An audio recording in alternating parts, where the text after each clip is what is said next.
मैंने तो कहा था, हम लोगों ने महापुरुषों से परामर्श करके लिखा था, आपको केवल 3 दिन का उपवास करना है।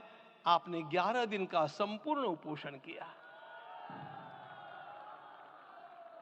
हमने 11 दिन एक भुक्त रहने के लिए कहा था, उन्होंने अन्न का ही त्याग कर दिया।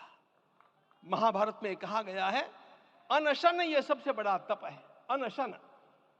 और उसको उनके जीवन में साकार होते हुए मैंने केवल देखा नहीं, मैं थोड़ा तार्किक हूं।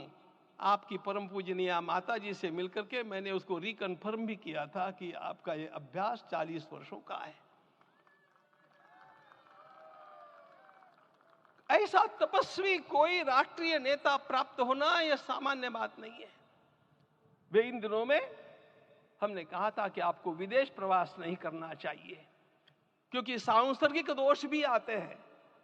विदेश प्रवास टाल दिया सांसर्गिक देशों के इस दोषों की संभावना के कारण, लेकिन दिव्य देशों का प्रवास ऐसा किया।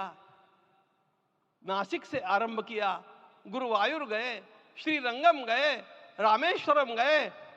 इन सारे स्थानों पर जाकर के वहां के परमाणुओं को लेकर के और पूरी भारत माता के हर कोनों में जाकर के मानो वे निमंत्रण दे रहे थे कि आइए दिव्य आत्माओं, अयोध्या पधारिए और हमारे राष्ट्र को महान बनाने के लिए आशीर्वाद दीजिए।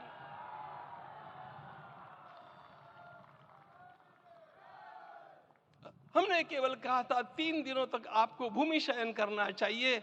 11 दिनों से आप भूमि शयन कर रहे हैं। इस कड़कड़ाती ठंड में इस प्रकार का शयन करना, मित्रों, ब्रह्मा जी ने सृष्टि को निर्माण किया। उस समय उन्होंने एक शब्द को सुना था। भारत की संस्कृति का सबसे मूल शब्द है तप, तप इति। हमारे पूज्य गुरुदेव के गुरुदेव परम गुरु कहा करते थे, कांची के परमाचार्य जी महाराज, तपश्चर। मैं जब भी उनसे मिलता था वे कहते थे तपश्चर। आज तप की कमी हो गई है और उस तप को हमने साकार आप में देखा। मुझे इस परंपरा को देखते हुए केवल एक राजा याद आता है जिसमें यह सब कुछ था, और उस राजा का नाम छत्रपति शिवाजी महाराज। छत्रपति शिवाजी महाराज। मित्रों, लोगों को पता नहीं है शायद, वे स्वयं जब मल्लिकार्जुन के दर्शन के लिए श्रीशैलम के ऊपर गए, 3 दिन का उपवास किया, 3 दिन शिव मंदिर में रहे, और महाराज ने कहा कि मुझे राज्य नहीं करना है, मुझे संन्यास लेना है, मैं शिव जी की आराधना के लिए जन्मा हूं, मुझे संन्यास लेना है, मुझे वापस मत ले जाइए। इतिहास का वो बड़ा विलक्षण प्रसंग है। उस प्रसंग में उनके सारे ज्येष्ठ मंत्रियों ने उनको समझाया और लौटा करके लाया कि यह भी आपका कार्य भगवत सेवा ही है। आज हम लोगों को उसी प्रकार के एक महापुरुष ऐसे प्राप्त हुए हैं जिसको भगवती जगदम्बा ने स्वयं हिमालय से लौटा करके भेज दिया कि जाओ भारत माता की सेवा करो। तुम्हें भारत माता की सेवा करनी है।